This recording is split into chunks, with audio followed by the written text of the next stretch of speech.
Hello everyone, welcome to CA तक। आज इस वीडियो में मैं बेसिक ऑफ टैक्सेस के बारे में बात करूंगा कि टैक्स आखिर क्या होता है, उसके बारे में बात करेंगे।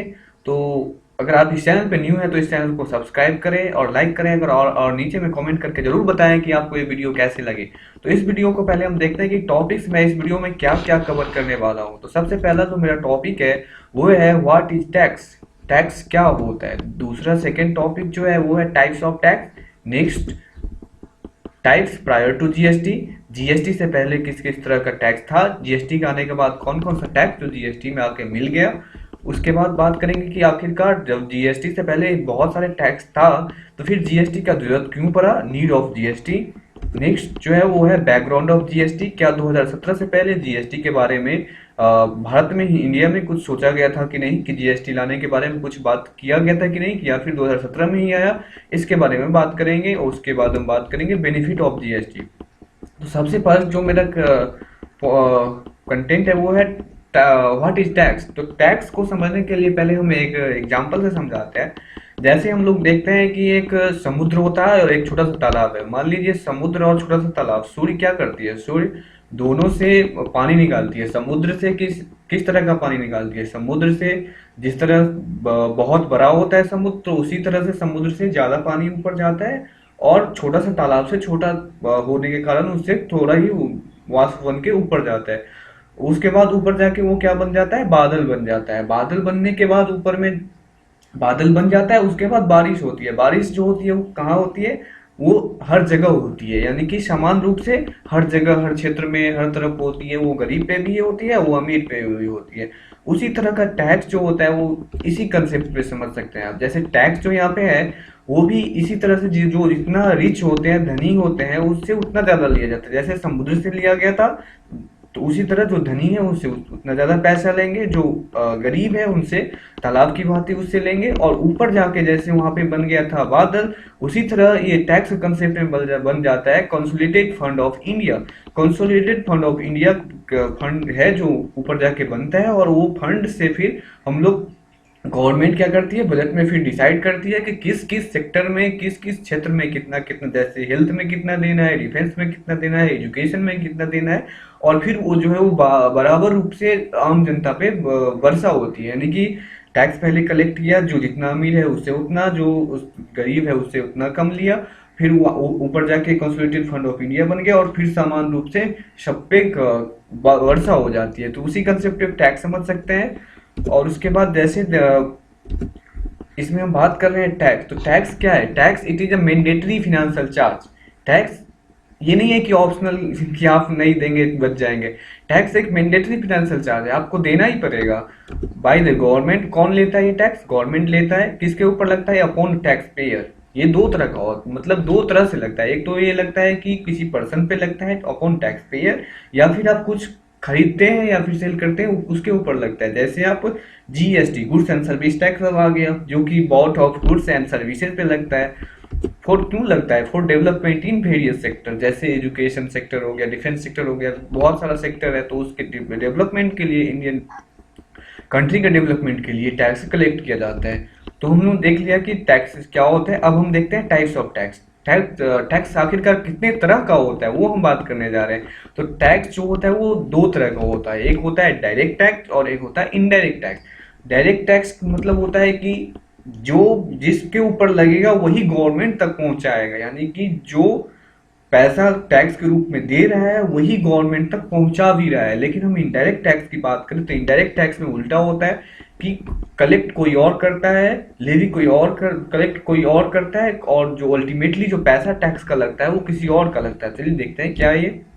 जैसे फर्स्ट में देखा कि levied and paid by, levied and paid by the same person, यानी कि levied and paid by the same person होगा, कलेक्ट वही करेगा वही पहुंचाएगा।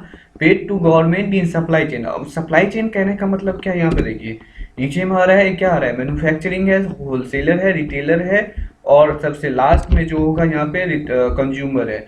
यानी कि मैन्युफैक्चरिंग जो टैक्स लगाएगा उसका जो होगा वो टैक्स का अमाउंट यहाँ शिफ्ट हो जाएगा होलसेलर पे।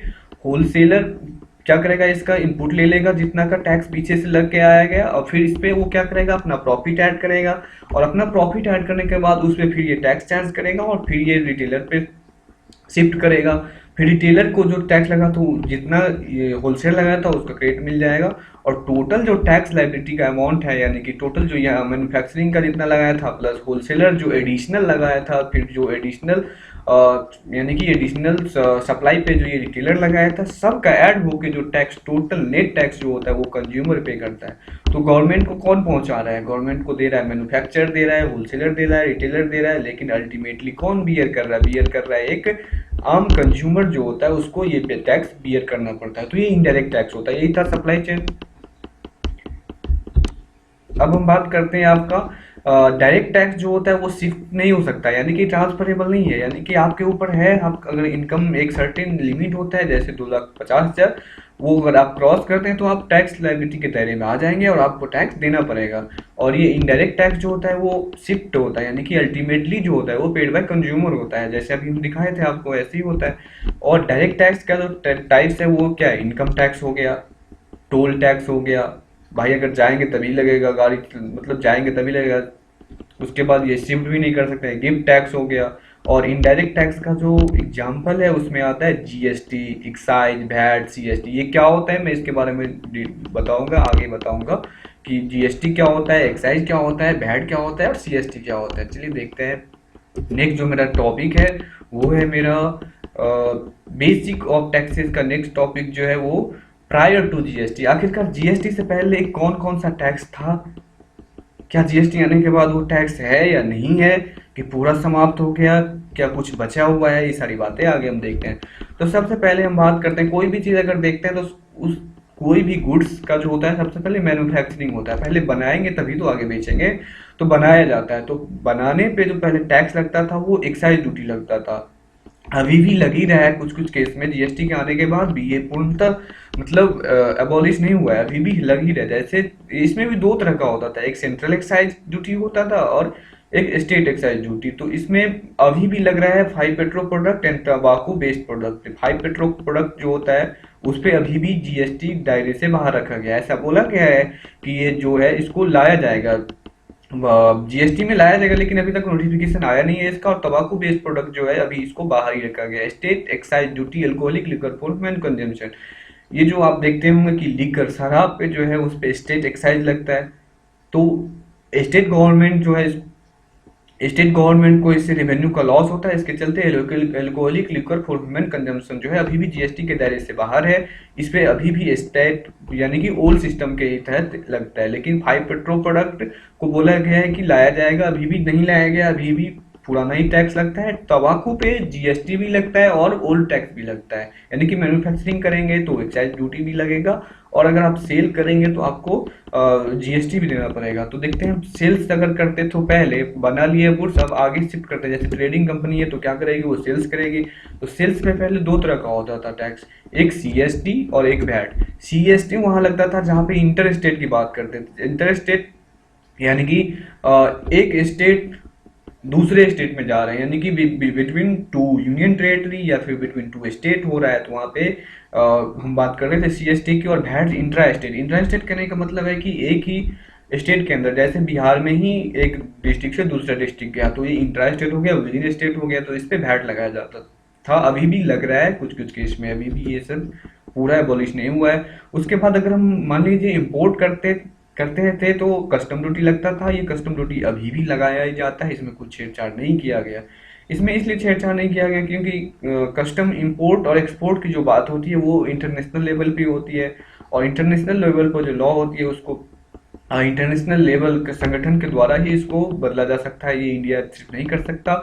और अभी भी इस पे कस्टम ड्यूटी लगाए जाते हैं। एक्सपोर्ट पे तो नील रेट होता है, जीएसटी के दायरे में है, लेकिन नील रेटेड करके है, कस्टम ड्यूटी अभी भी लगाया जाता है। उसके बाद सर्विस, सर्विस जो हम लोग करते थे उस पर सर्विस टैक्स लगाया जाता था। और अपना आ गया जीएसटी। जीएसटी बहुत नाम में सुनने में आया, बहुत सारे, गब्बर सिंह टैक्स है, सिंपल टैक्स है, बहुत सारा सुने होंगे ऑन। तो जीएसटी जो है वो सही में सिंपल है, अच्छा चीज है। GST on supply of goods और सर्विसेज, और दोनों पे लगाया जाता है। सप्लाई ऑफ गुड्स या फिर सर्विस करेंगे तो जीएसटी लगाया जाता है। अब देखते हैं हम लोग कि नीड फॉर जीएसटी, आखिरकार जीएसटी का जरूरत क्यों पड़ा, जब पहले से ही इतना सारा वैट था, सीएसटी था, इतना सारा टैक्स था, एक्साइज ड्यूटी था, सारा टैक्स था, तो जीएसटी का जरूरत क्यों पड़ा। तो सबसे पहले जो पॉइंट है कि मल्टीपल टैक्स था। पहले जो था यानी कि हम कोई भी चीज़ अगर मैन्युफैक्चरिंग करते हैं तो पहले एक्साइज ड्यूटी दीजिए, उसके बाद वैट या सीएसटी लगता था, तो बहुत सारा टैक्स था सब, तो उसके चलते डिफिकल्ट फॉर स्मॉल पर्सन होता था वो कंप्लाई करना, सारे टैक्स का रिटर्न भरना, ड्यू डेट सबका याद रखना, एक दिक्कत होता था। दूसरा जो दिक्कत था वो था कि कैस्केडिंग इफेक्ट। कैस्केडिंग इफेक्ट कहने का मतलब था है कि टैक्स ऑन टैक्स लग जाता है, यानी कि एक ही टैक्स के ऊपर दो बार टैक्स लग जाता है, और जिससे क्या होता है टैक्स का अमाउंट जो होता है पोर्शन वो बन जाता है, क्या बन जाता है, कॉस्ट का पार्ट बन जाता है, जिसके चलते वो उसका जो बेनिफिट नहीं ले पाता है। तो फिर ये क्या, वो कैस्केडिंग इफेक्ट हो जाता था, टैक्स ऑन टैक्स हो जाता था। उसके बाद में देखते हैं हम क्या है ये डबल टैक्सेशन, यानी कि दो बार टैक्स लग जाता था। जैसे कि रेस्टोरेंट के केस में क्या होता था, वैट भी लग जाता था और सर्विस टैक्स भी लग जाता था, तो दिक्कत हो जाता था कि एक ही चीज़ पे दो दो बार टैक्स देना पड़ जाता था। नो यूनिफॉर्मिटी, बहुत सारा रेट था, मल्टीपल प्रोसीजर था सबका, तो बहुत सारा रेट था। तो वही बात है।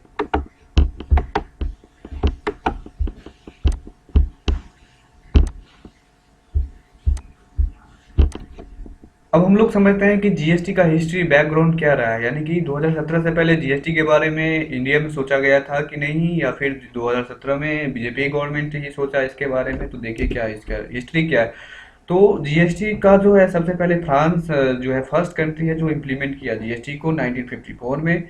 उसके बाद में 2004 में खिलकर टास्क फोर्स ने रिकमेंड किया था कि इंटीग्रेटेड, फुल्ली इंटीग्रेटेड, यानी कि पूरा पूरा का पूरा जो होता है वो सेंट्रल के पावर होता है कलेक्ट लेवी एंड कलेक्ट करने का, जो कि अभी का जीएसटी में नहीं है। यहाँ पे सिमिल्टेनियसली पावर दिया गया है स्टेट को भी और सेंट्रल गवर्नमेंट को भी, दोनों को सिमिल्टेनियसली पावर दिया गया है लेवी एंड कलेक्ट करने का टैक्स।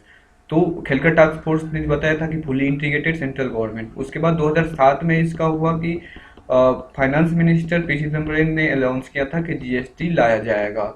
उसके बाद अब आ जाता है बीजेपी का गवर्नमेंट 2014 में। सबसे पहले कोई भी चीज अगर लॉ बनाना होता है तो सबसे पहले हम लोग को संविधान कॉन्स्टिट्यूशन को अमेंड करना पड़ता है। तो कॉन्स्टिट्यूशन अमेंडमेंट करने के लिए कॉन्स्टिट्यूशन अमेंडमेंट बिल लाया गया, 122वां अमेंडमेंट बिल था, जिसको अमेंड बिल को पास करवाया गया, और प्रेसिडेंट का एसेंट जो है वो 2016 में इस पे 8 सितंबर को मिल जाता है, और ये जो है बिल बिकम कॉन्स्टिट्यूशन और 121वां अमेंडमेंट एक्ट बन जाता है। यहाँ पे आप देख रहे हो कि 122वां बिल है लेकिन 101 अमेंडमेंट एक्ट बन रहा है, क्योंकि पूरा बिल जो है वो पास नहीं हो जाता है, किसी किसी का लोकसभा में पास हुआ तो राज्यसभा में नहीं हुआ, इसके चलते बहुत सारा बिल जो है वो एक्ट नहीं बन पाता है।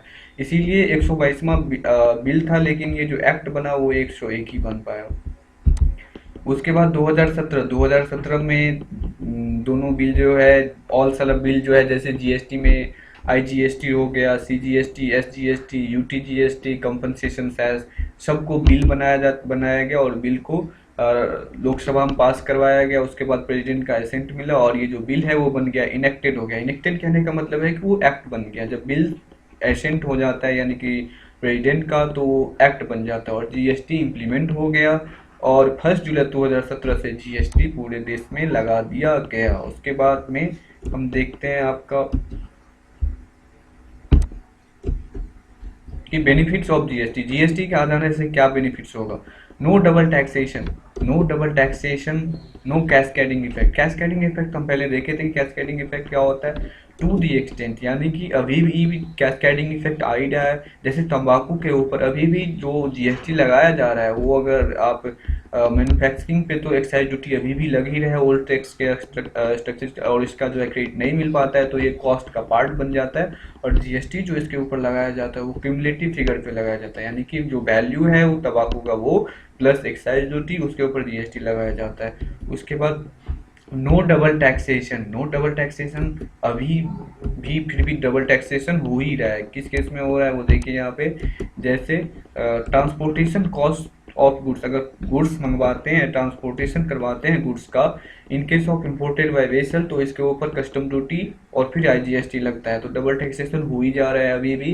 पूर्णतः ये सब हटा नहीं है, लेकिन बहुत हद तक ये हट गया। उसके बाद यहाँ पे नो मल्टीपल टैक्स, कहने को तो नो मल्टीपल टैक्स नहीं है अब, लेकिन फिर भी अभी भी कुछ है ही, जैसे excise duty, VAT, stamp duty, custom, ये सारा अभी भी है। यूनिफॉर्मिटी इन्फॉर्मेशन, ये बात सही है कि जीएसटी के आ जाने से अब एक लॉ हो गया, एक टैक्स के अंदर गुड्स एंड सर्विस टैक्स को दोनों को डील किया जा रहा है, तो जिसके चलते अब यूनिफॉर्मिटी हो गया, टैक्स रेट रिटर्न एक ही बार रिटर्न भरना पड़ेगा, पहले डिफरेंट डिफरेंट भरना पड़ता, तो वो सब अब नहीं है। तो बस इस वीडियो में इतना ही। Thanks for watching this video, और चैनल को सब्सक्राइब कर लें। Thanks for watching this video.